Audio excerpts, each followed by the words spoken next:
Okay, great. So we've printed with the Vertigo Galaxy. Thank you very much, Fillamentum.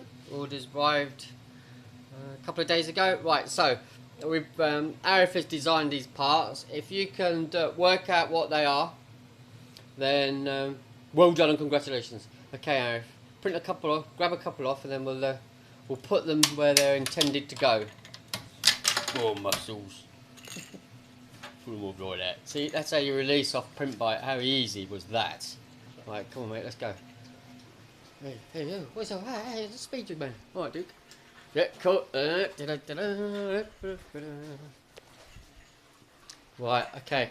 And this is our new doorway, or lack of doorway, to our new project.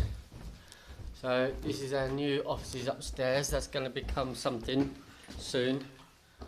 We've got quite a bit of work to do, and what we decided to do was several of the radiators had these broken caps on there, so we've gone and created some new caps. Pretty those. Okay, cool. That's it, Arif. We'll put the rest on later, otherwise this video is going to take ages. We've also got other caps as well, haven't we, for the other end of the radiators. Yeah. We'll show you when they're printed.